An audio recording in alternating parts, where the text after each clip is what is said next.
Adelante, adelante.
Vale,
y también a ustedes, les quiero pedir que por favor cierren los ojos, ¿ya?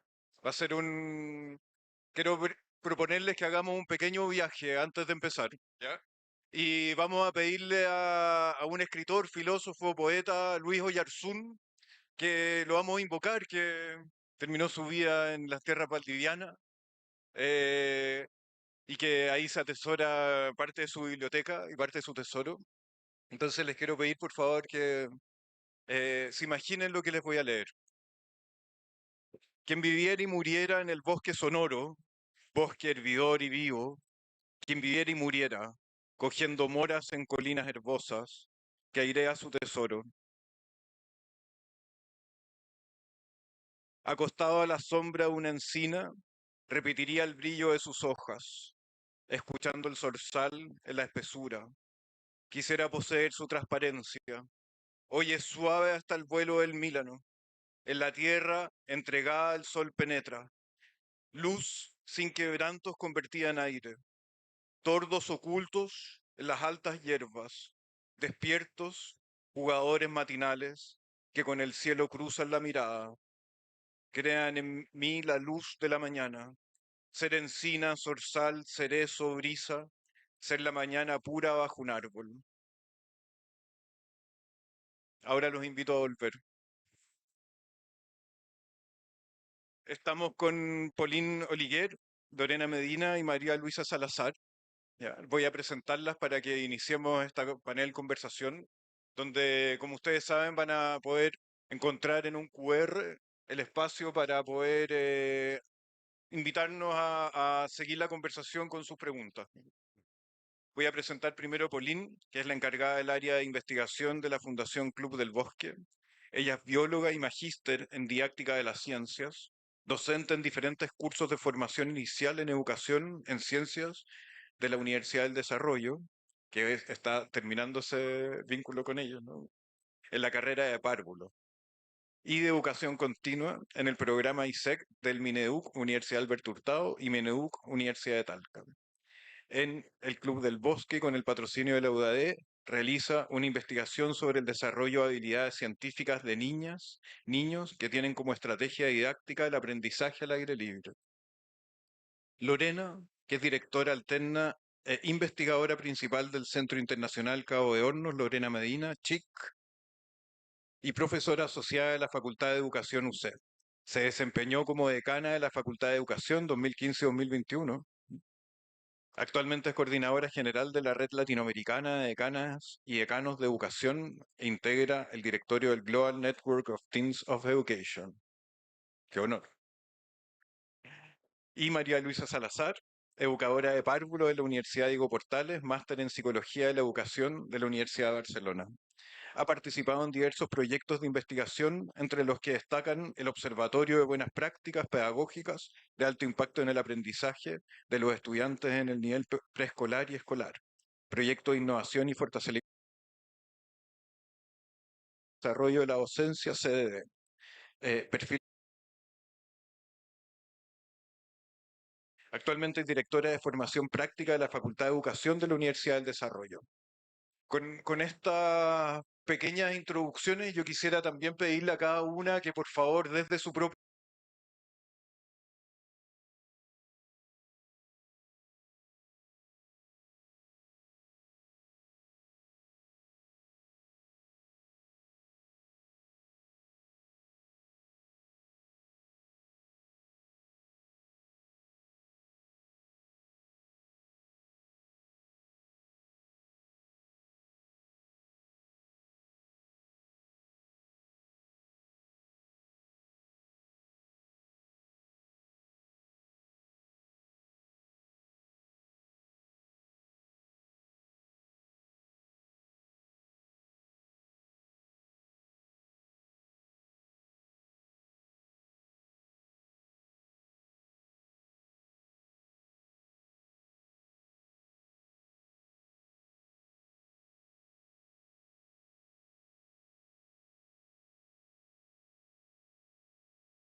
¿Se escucha? Sí.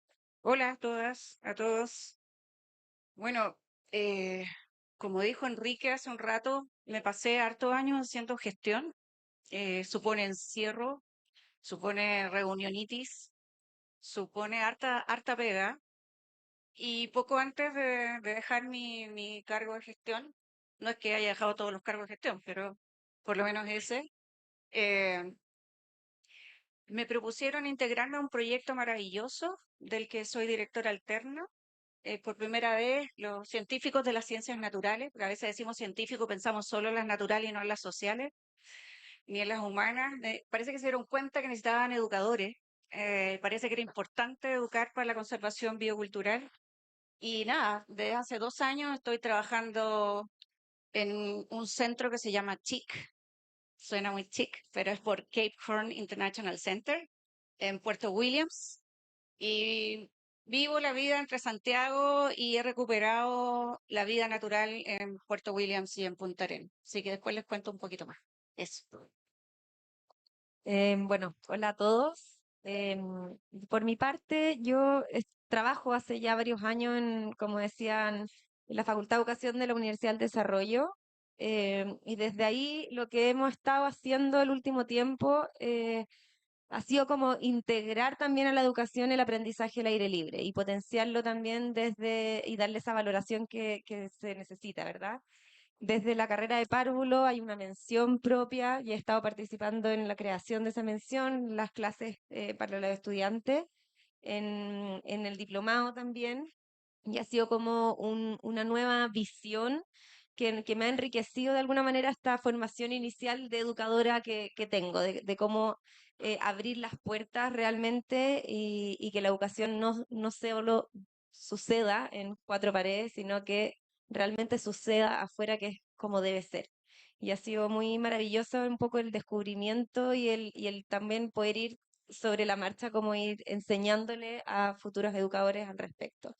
Y en paralelo, estoy aquí también un poco doble militancia desde la Fundación Con Todo Mi Yo, de la cual hemos creado algunos libros que ayudan a los niños a conectarse desde la naturaleza, pero también desde un desarrollo socioemocional principalmente. Hermoso, muchas gracias.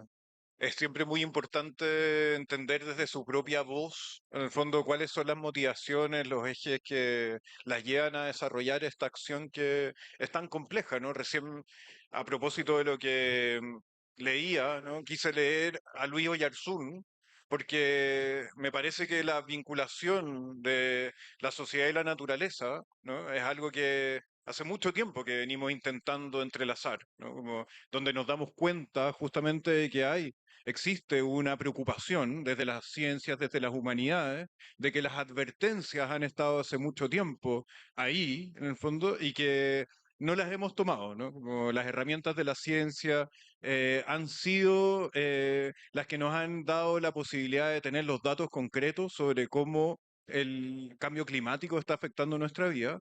Y al parecer, justamente la educación ha sido uno de los fundamentos de por qué como humanos no hemos tenido la capacidad de absorber esa advertencia, ¿no? Y yo en ese sentido les quiero preguntar cómo cada uno de sus proyectos está justamente actuando en ese sentido, ¿no? Cómo cada uno de sus proyectos nos ayuda a tomar conciencia sobre esa condición. Pauline. Em, bueno, primero, a mí me gustaría que cerraran un poco los ojos de nuevo y les voy a hacer una invitación. Y es, váyanse a su infancia y piensen en un lugar en la naturaleza que ustedes frecuentaban cuando eran niños, ¿ya? O niñas. Algún lugar que iban muy seguido, que los marcó. ¿Qué es lo que sintieron ustedes ahí? ¿Qué es lo que aprendieron en ese lugar? Si alguien quiere responder, puede también, le doy la palabra. Autonomía. Ujú.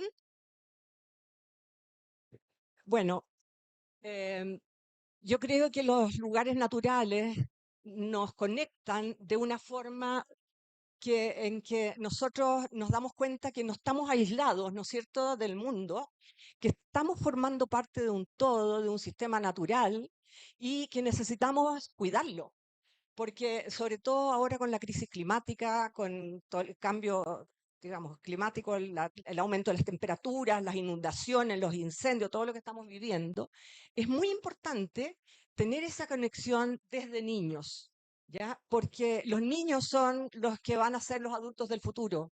Y la única manera es que ellos se sensibilicen con este aprendizaje, con esta naturaleza, con este ser parte del todo.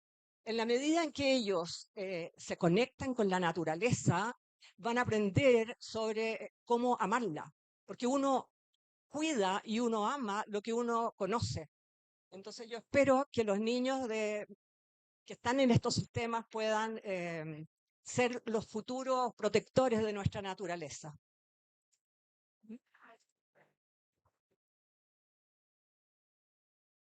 Ay, estaba escuchando con atención y me quedé pegada. Yo creo que necesitamos problematizar un poco la relación que como seres humanos hemos tenido con la naturaleza. Y claramente el cambio climático, muchas de los problemas que hemos vivido a nivel mundial tienen que ver con la manera en que nos hemos relacionado y también con esta idea de que cuando se estudia los problemas, ¿cierto?, que tienden al cambio climático, se estudia la naturaleza por un lado y parece que los humanos por otro, como si no fuera esto un problema sociocultural. Y uno de los problemas que trabaja nuestro centro es el problema de la homogeneización biocultural, que afecta a todo ámbito de la vida, incluidos los currículums escolares, ¿no?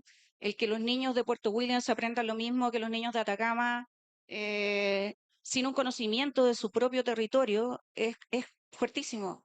Entonces, no es que solo conozcan el lugar donde viven, sino lo que hoy día se llama lo local, ¿no? Esta relación entre el propio territorio que se habita, ¿cierto? Y el mundo más amplio, pero es la necesidad de hacer una profunda educación transformadora respecto de nuestra relación y en nuestro sentirnos como cohabitantes, como decía la Pauline, de un mismo espacio, es decir, romper un poco esa hegemonía o esa visión antropocéntrica que tenemos respecto de la naturaleza y pensar que somos cohabitantes con muchas otras especies naturales y que depende de eso nuestra relación o nuestra mejora futura.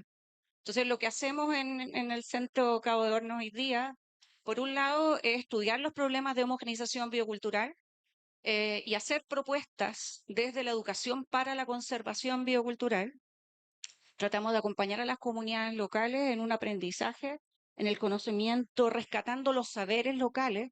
Nosotros trabajamos hay comunidad yagán importante, ¿cierto?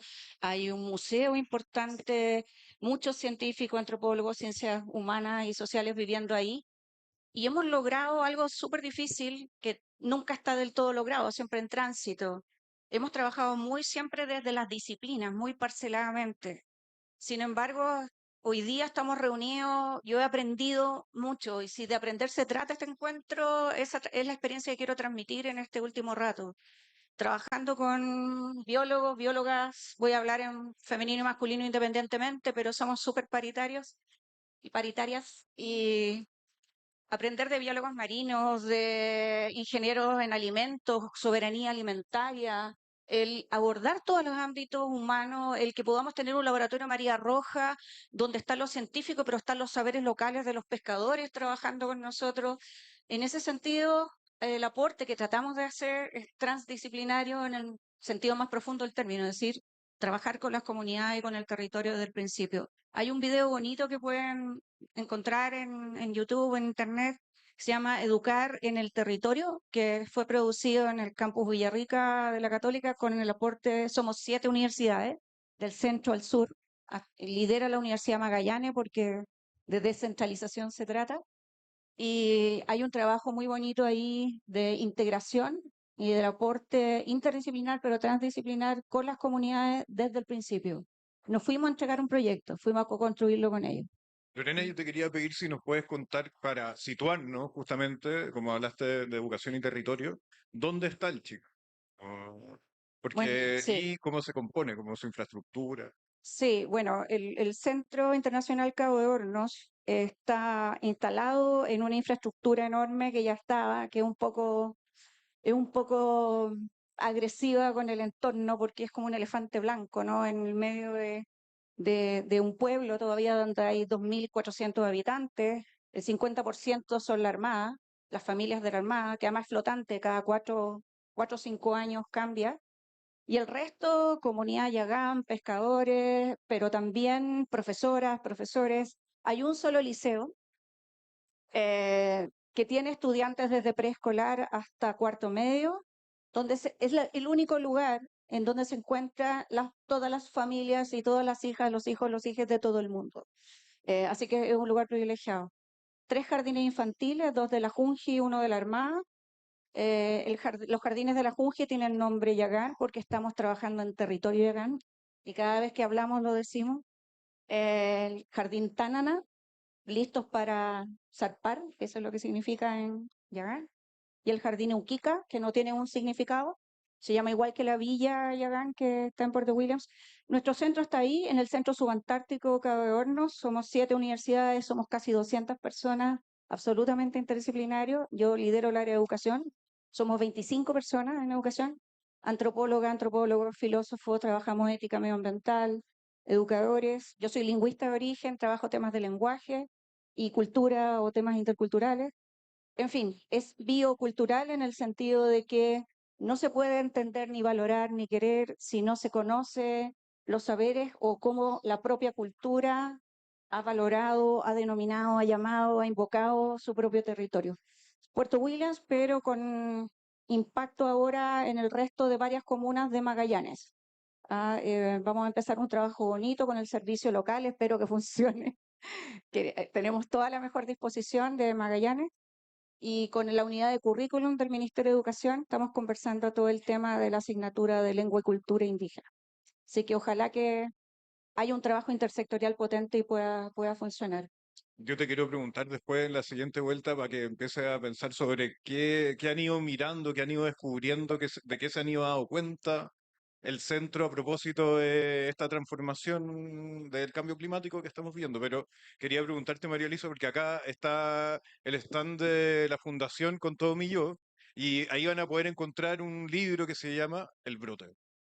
Si nos podías contar un poco del brote. Sí, el brote nace como una propuesta, en el fondo es una invitación, una invitación para niños más pequeños, niños de alrededor 4 años hacia los 7 más o menos, en que puedan vincularse de alguna manera con un adulto significativo, claramente porque necesitan también esta mediación, pero conectarse consigo mismo. Principalmente un libro que cada página es una invitación como a adentrarse a uno mismo, a poder conectarse, porque hemos visto que hay niños actualmente absolutamente desconectados desde la naturaleza, pero también desconectados con ellos mismos. Post pandemia también vimos lo que produjo a nivel socioemocional, que hay una crisis importante. Y la idea es un libro que va transitando un poquito como desde aspectos más concretos a quizás algunos más abstractos.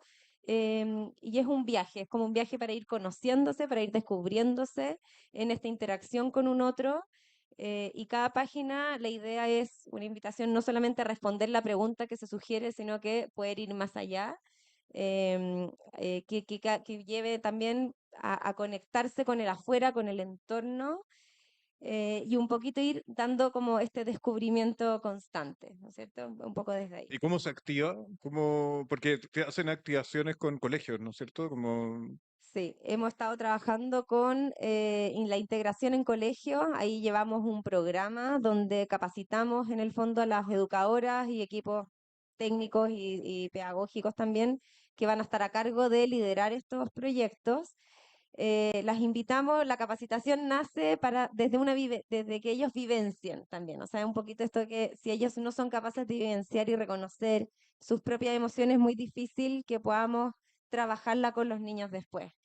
Y la invitación es a insertar estos programas dentro del currículum, o sea, la idea está absolutamente alineado al currículum, no es que sea una actividad externa, sino que también cómo se vincula y a través de distintas actividades, cómo poder ir trabajándolas también en un contexto de grupos pequeños, grupos más completos, incluso algunas páginas, invitación a trabajarlos con la familia también. Y ahí vamos haciendo como estos seguimientos y la verdad es que han llegado muy buenos y bonitos resultados del trabajo conjunto. Está bueno porque podrían aplicarlo ustedes en sus propios territorios, ¿no? ¿Y cómo ha sido ese proceso en el bosque? Porque hay una iluminación que ocurre. Yo quiero como partir de acá, esta idea de que una sala de clase es un lugar convencional, que hablábamos con Francisca recién antes de la charla, ¿no? Como, ¿qué pasa con la cabeza de las personas que están en un contexto de aprendizaje que no es el de la sala convencional? ¿Cómo lo Bueno, han explorado ustedes? yo primero quisiera decir que no parte por la cabeza, sino que parte por el cuerpo, por el movimiento. Los niños, supongamos que ver una mariposa, ¿ya? En el lugar. Estos niños van a correr detrás de la mariposa, la van a observar, van a quedarse quietos un rato, van a seguir moviéndose, van a jugar, van a estar alegres, descubriendo cómo esa mariposa va visitando diferentes flores. Y desde ahí los niños se conectan con los sentidos, ¿ya? Entonces la conexión viene desde, ¿no es cierto?, desde el cuerpo, pero también con la vista, con a lo mejor el tacto, van a estar escuchando a lo mejor el vuelo de la mariposa, van a ver colores de diferentes flores y los niños van a empezar a tener un proceso corporal, pero a la vez esto va a llegar al corazón, ¿ya? Entonces los niños van a desarrollarse mejor en un concepto que se llama la biofilia, que es el amor por lo vivo, ¿ya?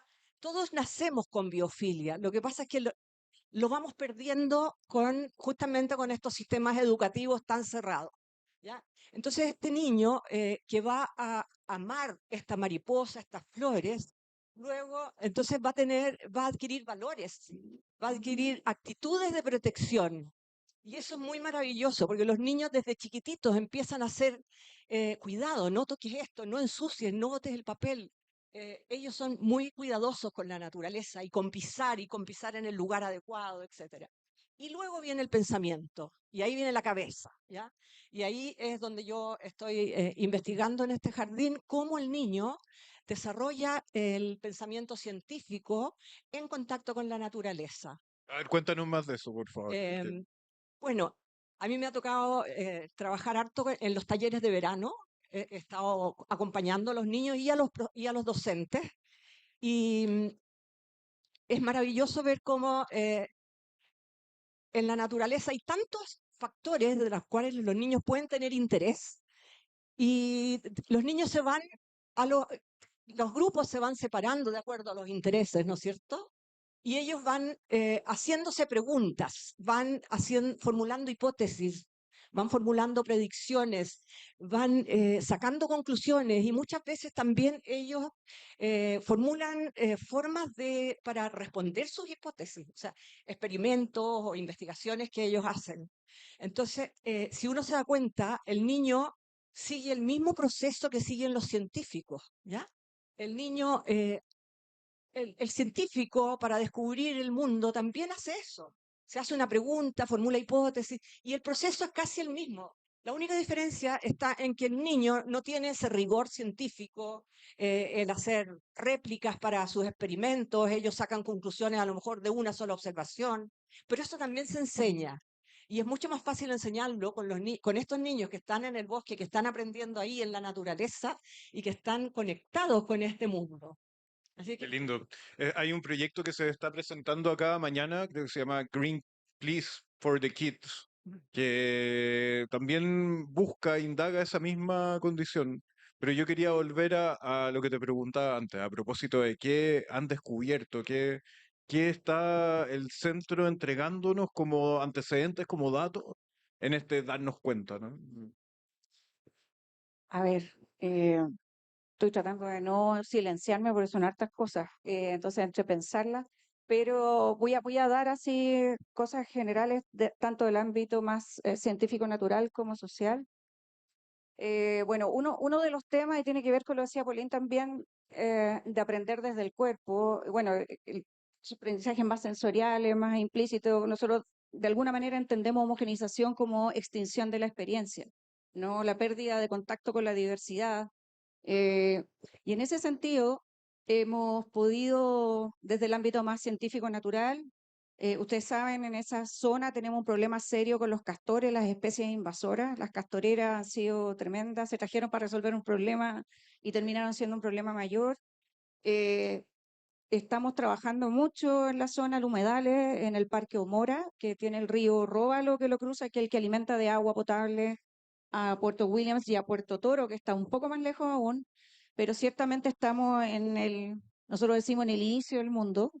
eh, y bueno, los aportes que estamos haciendo tienen que ver básicamente con trabajar los temas de especies invasoras, de trabajar con especies subacuáticas, tanto dulceacuícolas como marinas. El laboratorio de marea roja. En educación estamos trabajando en comunidades de aprendizaje para la conservación biocultural. Vamos a partir más firme este año. Estamos levantando datos, diagnósticos, trabajando el tema intercultural en ese sentido, con los saberes de la comunidad. Tenemos también un trabajo con educadores tradicionales, un poco basado en los modelos que ha hecho la Universidad Católica de Temuco, que es parte del proyecto, y la UFRO, que han hecho mucho en el sentido con las comunidades mapuches, sobre todo. Estamos también en una alianza con las comunidades en general. Tenemos un tema interesante de género también, tenemos una comisión de género dentro del centro y nos vinculamos con las comisiones de género de Puerto Williams, etcétera. Pero una de las cosas más potentes quizá es que es como en un lugar privilegiado del planeta, todavía los niños pasan la mayor parte del tiempo dentro de la sala, ¿ya? Eso es súper fuerte. Entonces, nosotros hacemos talleres afuera, tratamos cada vez están saliendo más, también por actividad de los propios profesoras del liceo, pero hemos podido avanzar mucho en derribar un poco los muros, en hacer, por ejemplo, recorridos sensoriales, en pensar un poco más la estética incluso del liceo, y colaborar en eso. Una parte importante que no dije es que también hay un foco fuerte de integración ciencia-arte. Entonces tenemos música, músicos, artistas visuales, escultoras, gente súper diversa. En uno de los jardines estamos haciendo un proyecto de integración de arte-ciencia, que en el Tanana. Y nada, no sabía, no traje imágenes, podría haberlas traído, lo lamento, pero se pueden meter al sitio web, capehorncenter.com. Ahí aparece un poco más la historia de lo que estamos haciendo. Pero en el jardín estamos ese jardín está en la ladera de una montañita pequeña. Usted tiene que imaginarse que Puerto William, ¿cierto?, es borde costero del Canal del Beagle, cordillera de Darwin, cerros atrás, bosques. eh, Pero que son el, bosques más bajitos, ¿o no? sí, bueno, no tanto, pero lo que estudiamos más fuertemente, lo que hacemos se llama turismo con lupa, ecoturismo con lupa. Y llevamos a los niños desde el jardín infantil hasta la enseñanza media. Eso partió hace muchos años. Nosotros hemos ido poniendo un componente pedagógico más fuerte. Lo partieron haciendo los científicos, los ecólogos, el director del proyecto, que es ecólogo, filósofo y músico. Así que encarna un poco esta integración. Y lo que hacemos es ir a mirar líquenes, musgos, algas, que es como el bosque en miniatura, ¿no? Entonces nos acercamos con la lupa, observamos cómo es la textura, cómo son las formas, incluso los aromas. Esta cosa sensorial que es parte del aprendizaje básico que todo niño o niña hace desde que nace y que es mucho más implícito a veces al margen de la conciencia, pero que se va explicitando y se va construyendo hasta un saber más explícito y una valoración del propio territorio. Oh, qué apasionante, muchas gracias. Yo quería invitarlos de nuevo a que recordaran que está el QR para las preguntas, pero hay algo que me parece interesante, desafiante a propósito de la experiencia editorial que tuvieron, que es cómo se integra justamente este conocimiento, esta metodología, estas tácticas en el currículum del Ministerio de Educación, por ejemplo. A ver, yo creo que ese es uno de los grandes desafíos de la educación y me toca verlo desde la universidad y fue un poco también la respuesta del por qué hicimos este proyecto con este libro. Vemos salas absolutamente tradicionales, absolutamente adultocéntricas, donde los niños en el fondo no tienen esta oportunidad de juego más libre, más autoiniciado, de lo que planteaban, de que haya exploración, pregunta de parte de ellos. Y en el fondo el libro lo que trata o intenta hacer es esto, es que estén estas preguntas, en que los niños puedan realmente hacerse estas preguntas, pero sin una desvinculación de lo curricular, en el sentido, no es que el libro esté explícito en la vinculación, pero sí transita por los distintos ámbitos y núcleos, obviamente, del desarrollo, porque sabemos que son muy exigentes también en la escuela, en los colegios, y es lo que un poco enmarca y limita el querer abrir las puertas. Y yo creo que ahí es uno de los grandes temores, ¿no es cierto?, de los profesores, de decir, si es que yo dejo que sucedan estos juegos más libres, esta exploración, voy a estar dejando de lado el contenido que el ministerio, el currículum me obliga a tener que plantear. Y no es así. O sea, sabemos que la naturaleza o el ambiente exterior, porque muchas veces nos encontramos, sobre todo en Santiago, en contextos educativos que no tienen quizás los grandes bosques o los grandes contextos ricos naturalmente, pero sí con el tan solo hecho de estar al exterior ya podemos trabajar los mismos objetivos de aprendizaje desde una manera mucho más enriquecida, mucho más profunda. Se pueden trabajar desde elementos científicos, como decía la Pauline, pero también desde lo matemático, desde lo artístico, lo cultural, o sea, absolutamente uno puede mantener una cobertura curricular absoluta, pero desde un aprendizaje que nace desde el interés de los niños, donde están en constante movimiento, donde está esta curiosidad absoluta, y por tanto se producen aprendizajes mucho más auténticos, mucho más significativos y por tanto mucho más de calidad también. Un poco la apuesta es eso, y es lo que hacemos también desde la universidad en el sentido de formar profesores y educadores que pueden impactar en esto. Y un poco lo que decía anteriormente, o sea, no solamente que sepan quizás liderar estas escuelas maravillosas, que hay una experiencia cada vez más potente, pero que son iniciativas que todavía no están o reconocidas o no están valoradas del todo, pero también que pueden impactar en un jardín infantil Junji, en una comuna en pleno centro de Santiago, donde quizás lo que van a encontrar de áreas verdes es muy pequeño, pero cómo incluir también la naturaleza y el entorno exterior como parte del aprendizaje, en el fondo. ¿Cómo, cómo piensas que podría pasar eso? Como meter el entorno natural adentro de la sala. Ahí yo creo que lo primero es derribar ciertos mitos también, como planteaba Lorena, es trabajar fuertemente con la comunidad, es entender que desde los apoderados también estén dispuestos a esto, a que van a haber niños, entre comillas, más sucios, quizás con que se caigan, con desafíos, y un apoyo también desde la escuela en ese sentido. Una vez que está esto creado, el resto, la verdad es que nace. Nosotros les decimos muchas veces, y me ha tocado verlo también, o sea, si voy a trazar, por ejemplo, un contenido matemático, ¿por qué hacerlo desde una ficha y no hacerlo afuera, donde los niños puedan ir a recolectar las mismas semillas, por ejemplo, las hojas, y desde ahí contarlas, o ver quizás patrones, o ver qué sucede, conocer el ciclo vital, no desde una lámina o un video, sino que realmente vivenciarlo, y desde ahí es donde el aprendizaje en el fondo va adquiriendo un mayor sentido, ¿no es cierto? Y ellos son absolutos protagonistas de este cambio. Ahí hay una teoría desde el aprendizaje al aire libre que a mí me gusta mucho, que es la de risky play, o juego con desafío, juego arriesgado.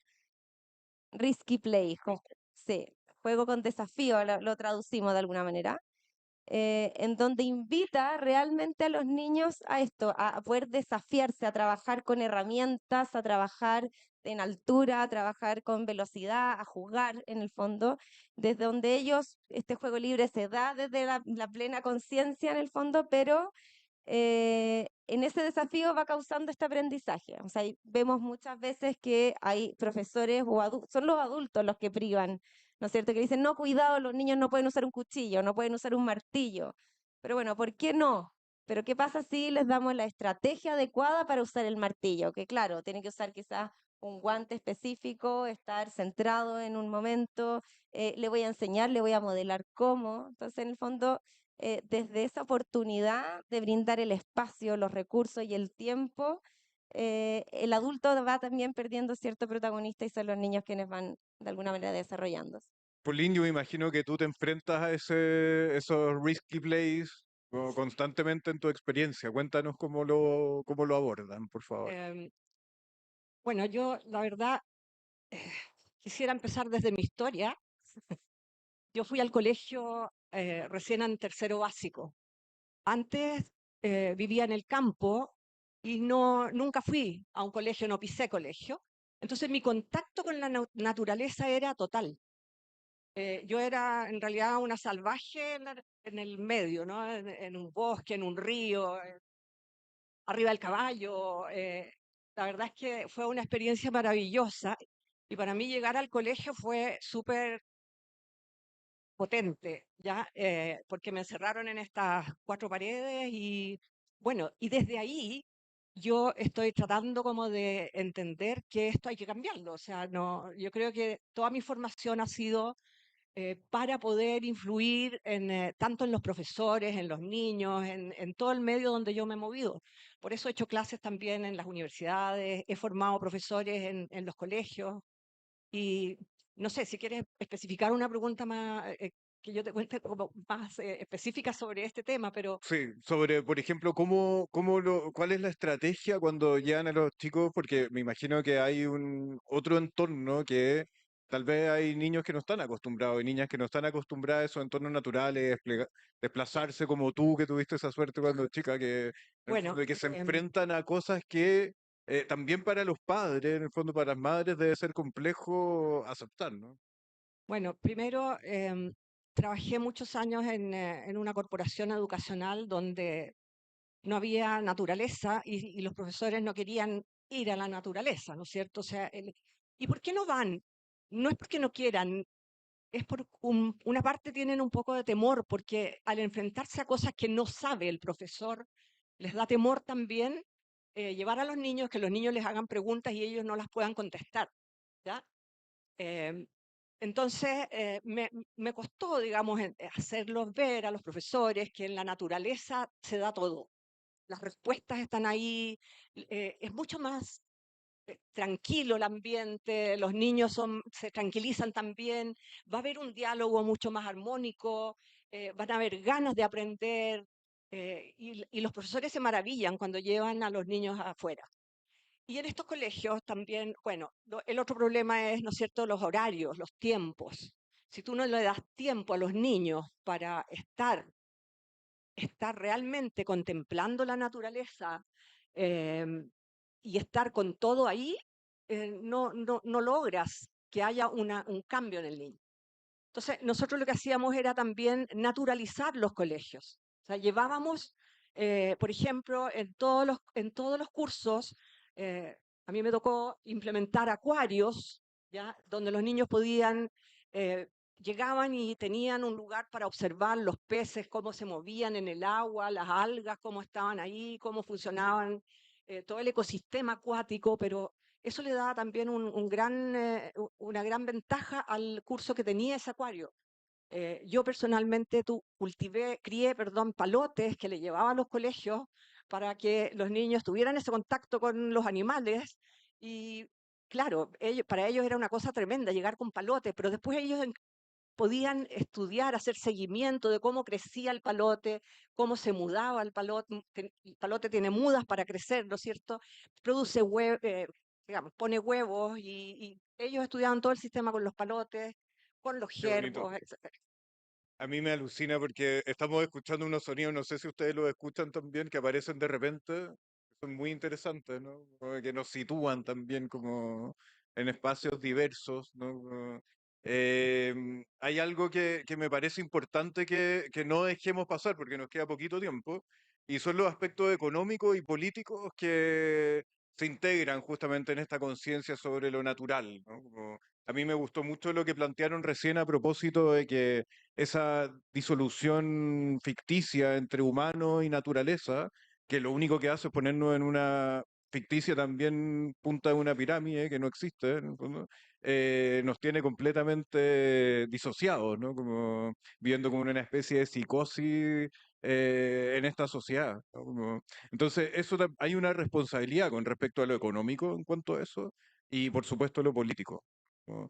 Recién invocábamos a Adriana Hoffman, por ejemplo, que fue alguien que tuvo justamente una muy importante misión en términos políticos para desarrollar una conciencia desde el Estado con respecto a cómo tratamos desde nuestra sociedad a los entornos, ¿no? Fondo marino, los bosques, los glaciares, ¿no? Que son esos, digamos, espacios que muchas veces tenemos que proteger de intereses económicos, ¿no? ¿Cómo están incorporando justamente esa conciencia de esta condición, de esos entornos naturales que lamentablemente se convierten en zonas de sacrificio por intereses económicos, ¿no? ¿Cómo lo incorporan justamente en sus propias estrategias o procesos de traspaso de herramientas de aprendizaje? Ya. Bueno, varios de los científicos que han trabajado desde hace años en el proyecto y que ahora, o sea, en otros proyectos y ahora en este, especialmente quienes lideran el centro desde las ciencias naturales, han contribuido a la promulgación de reservas de la biosfera Cabo de Hornos, hoy día que es un territorio bastante grande, eh, el doble de muchos países europeos, digamos, y por lo tanto ir cuidando, pero junto con las comunidades que habitan ese territorio. No siempre hay acuerdos. Las comunidades y los pueblos originarios tienen sus propias dimensiones sobre el territorio y su propio sentido de propiedad y pertenencia. Y por lo tanto el diálogo ahí, no solo político, sino el diálogo de saberes y de recoger realmente lo que ellos han construido por miles de años, digamos, súper importante.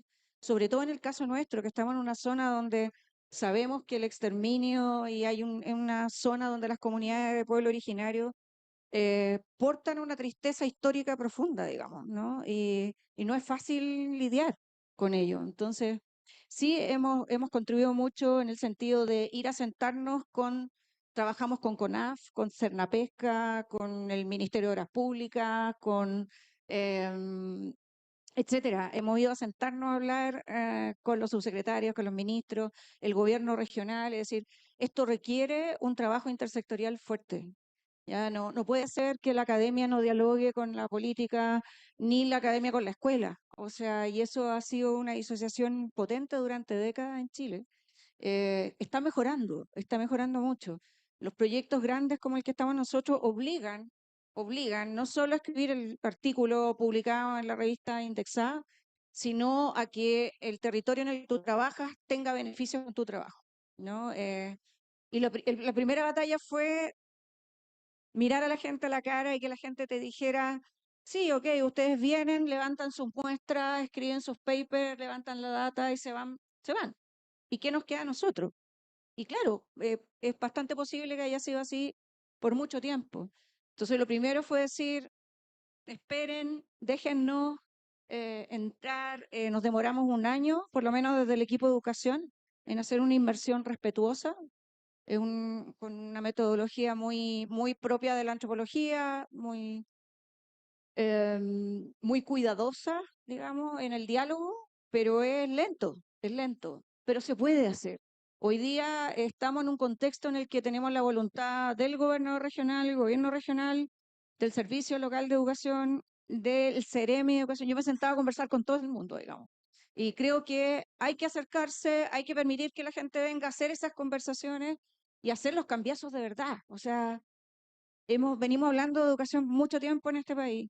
Y lo que hacemos a lo mejor en Puerto William sí, tenemos un contexto privilegiado, pero en el norte se puede hacer. Está lleno de grandes telescopios, nosotros con lupa en el sur, el telescopio en el norte mirando el macrocosmos. Hay mucho que hacer. En Santiago hemos hecho experiencias muy lindas de filosofía ambiental de campo en el Parque Mahuida, por ejemplo. Ya es decir, hay muchos espacio, cada territorio tiene lo suyo. Y hay que dejar espacio que los niños lo descubran y no hemos sido capaces de dar esa autonomía, de soltar, pero tampoco se le hemos dado a los profesores. Ojo con eso. Polín, ¿quisiera complementar algo? Bueno, yo creo que los cambios vienen de abajo hacia arriba. Y yo la verdad es que estoy muy desilusionada de la política y de los políticos. Por lo tanto, confío en que estos niños van a ser ciudadanos responsables y que van a ser ellos los que van a tomar las riendas de este asunto. O sea, hoy día hay una crisis climática tan profunda que ya no tenemos más tiempo, ¿ya? Ya se acabó el tiempo y tenemos que hacer cambios en los hábitos de vida, ¿ya? Y bueno, y los políticos siguen pensando en la misma, la economía sigue siendo la misma, de arriba de las cúpulas no va a cambiar. Veamos las COP, bueno, aquí yo sé que hay gente que ha ido a la COP 28, ¿cuál es? La 26, 26, ya estoy en la 28. 28. 28. Y claro, hay espacios de comunicación, pero los que toman las decisiones a veces realmente no logran cambiar el sistema. Entonces yo creo mucho más en los niños en este minuto y creo que ellos son los que nos van a salvar, si es que nos salvamos como especie, porque el planeta va a seguir dando vueltas por mucho tiempo. Yo lo veo también desde el lado de la educación y creo que en definitiva los que más han impulsado hoy día quizás viene desde este tema de la naturaleza, viene desde el Ministerio de Medio Ambiente, por ejemplo, pero ¿qué pasa con el Ministerio de Educación propiamente? O sea, hay muchas iniciativas que han nacido y que han forjado y que en el fondo han impulsado de alguna manera esto. Hay muchas escuelas, no sé, Patio Vivo, Ilumina, también otras organizaciones que de alguna manera impulsan no solo desde la escuela o los jardines, sino que también crear espacios o entornos que vinculen la educación con la naturaleza. Pero falta algo más a nivel macro, ¿no es cierto? Y ahí vemos, no sé, ejemplo en Reino Unido, en Escocia, que en el fondo funciona porque hay una política de Estado que impulsa el aprendizaje al aire libre y no es solamente la iniciativa de algunos pocos, sino que viene a nivel transversal desde el currículum completo. Y eso en el fondo yo creo que quizás vamos avanzando, pero lento. Yo creo, sí, también, como respondiéndome también lo que yo planteé recién, es cómo, por ejemplo, los gobiernos corporativos de las empresas y quienes están gobernando, en el fondo empiezan a formarse también sobre estos temas, ¿no? O sea, cuando empecemos a ver que en los directorios de las grandes empresas multinacionales, locales, empiezan a haber personas que vienen de las humanidades, de la filosofía, de la ciencia, vamos a constatar que efectivamente esas empresas están haciendo algo por transformarse, porque muchas veces lamentablemente existen, solamente el esfuerzo es de los departamentos de responsabilidad social, pero el núcleo de la empresa no está siendo transformado y eso es grave en el fondo porque no estamos actuando con urgencia, ¿no? Creo que justamente ese es uno de los hitos, ¿no? Que tenemos que impulsar desde quienes se han dado cuenta, porque quienes toman conciencia sobre la condición en la que estamos, lamentablemente nos convertimos en cómplices si no hacemos nada.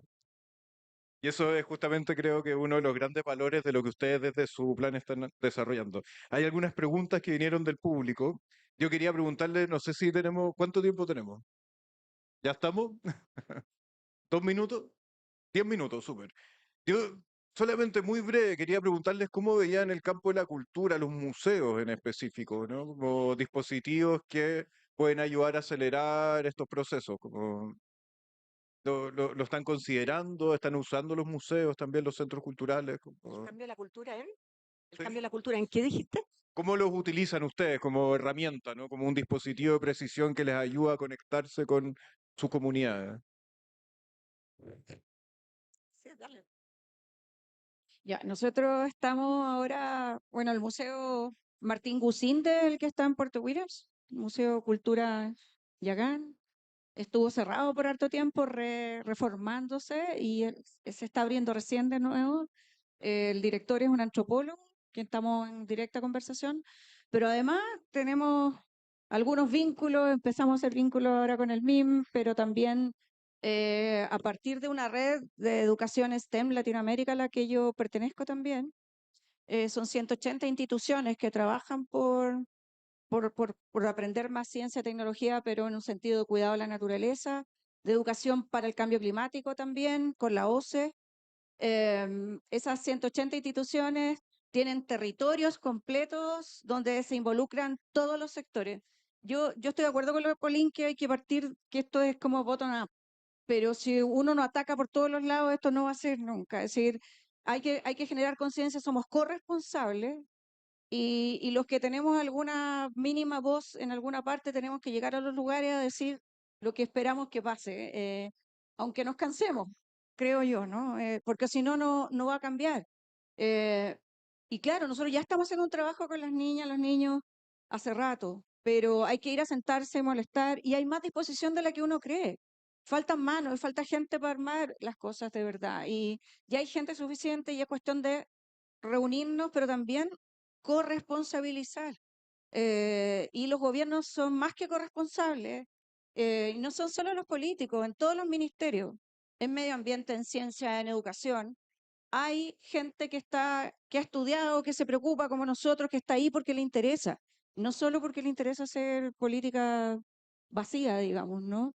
Entonces yo creo que hay que ir, buscar, golpear, bueno, no sé, tengo optimismo crónico, como han dicho por ahí, pero creo que se puede hacer. Entonces, hicimos con la red de STEM Latinoamérica también una red que está operando de museos que trabajan con temas naturales y con aprendizaje centrado en la naturaleza. Yo creo que la idea de museo antiguo, del lugar donde van a morir los elefantes, tiene que desaparecer, ¿no? Es decir, el museo tiene que ser también un espacio de libertad, un espacio de conocimiento, de diálogo.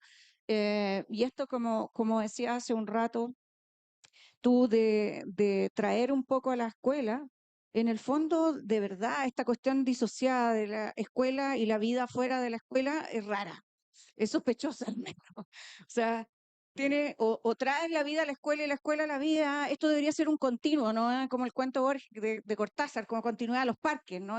No debiera haber una diferencia.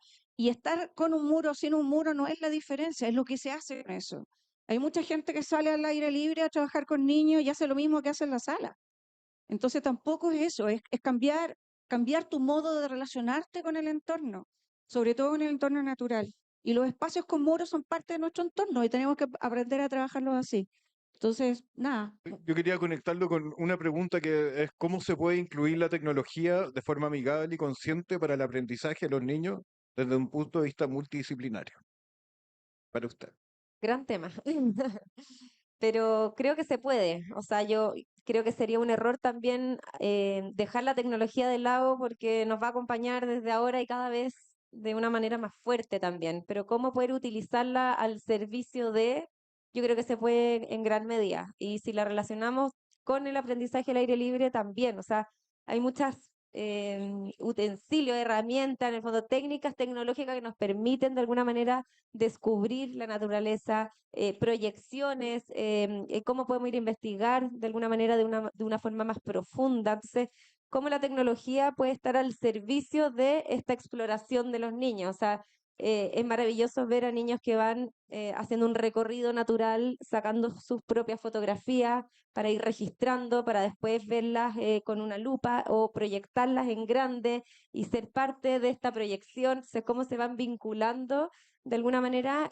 Creo que no es algo disociado, como decía Lorena, el mundo es uno, somos seres integrales y la idea es integrar hoy día tanto la tecnología que nos puede jugar muy a favor, pero también sabemos todas las complejidades que tiene, pero al servicio de. Yo creo que es uno de los grandes desafíos, pero si lo hacemos de una manera responsable, podemos sacarle mucho provecho. Sí, no, es interesante porque no podemos pensar que la tecnología es otra cosa diferente a nosotros como sociedad, como humanos o como naturaleza. Y pensar la tecnología también como un aspecto de la naturaleza es bien disruptivo también, ¿no? Tendríamos que darle una vuelta a eso. No sé qué opinan ustedes como... Yo creo que es súper importante crear autonomía en el aprendizaje, ¿ya? Y si bien podemos aprender mucho de la naturaleza, también después tenemos que ir o a los libros o a internet a investigar, a buscar más información. Y eso nos da también el computador, ¿no es cierto? La tecnología, el internet. Entonces, a mí me parece que tenemos que juntar las dos cosas y amigarnos con las dos cosas. Es súper interesante. Yo me admiro eh, porque tú tocas un botón y tienes todo. Ahora, si es verdad o no es verdad, si te toca o no te toca el corazón, eso ya es distinto. Depende de cómo partes, ¿ya? Pero está al servicio de nosotros y tenemos que usarla. No, maravilloso, por favor. igual yo quiero compartir una experiencia. Trabajo con una profesora de la Universidad de Pernambuco, en Recife, en Brasil, Ella es psicóloga y hemos publicado algunas cosas en revistas brasileñas que son, Brasil está bien metido en estos temas y se producen hartas cuestiones.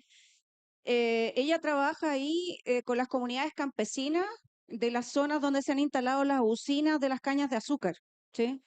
Y ha provocado digamos, un movimiento telúrico importante en la comunidad, en las comunidades.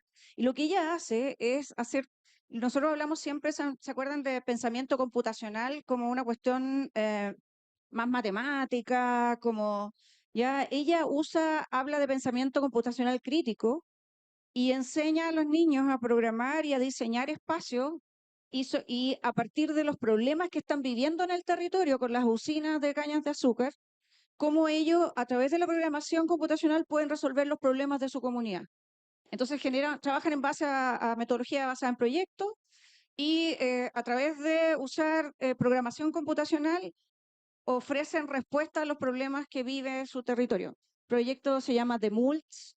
Ella ha publicado varias cosas. Después vamos a dar algunos de los artículos que se han hecho, pero es bien interesante. Estamos hablando de niños de educación básica y estudiantes de educación media o secundaria que generan sus propios proyectos para decirle al ayuntamiento de su comuna, tenemos soluciones o lo que sea.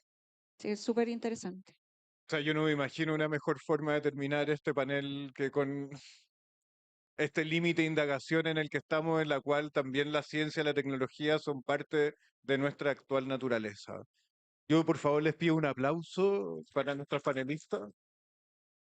Les pido un aplauso también para ustedes por las preguntas que nos hicieron y no puedo dejar de mencionar que antes de nosotros estuvo acá una banda que hablaba sobre, su última canción era sobre salud mental, ¿no? Y creo que justamente lo que nos están entregando, los proyectos que ustedes están desarrollando son también esas herramientas para permitirnos tener una mejor salud mental. Ese contacto con nuestro entorno natural significa eso, ¿no? Que hoy día nuestra percepción es también una zona de sacrificio, ¿no? Y a partir de justamente de estas estrategias, estos proyectos, en el fondo, se sanea, ¿no? Es como una especie de antídoto para salir de esta alienación en la que estamos y que los invito a que puedan seguir los proyectos en internet y vayan a ver, por favor, lo que está pasando todo, con todo mi yo, porque hay algo ahí que es muy interesante como dispositivo y eso, bueno, muchas gracias.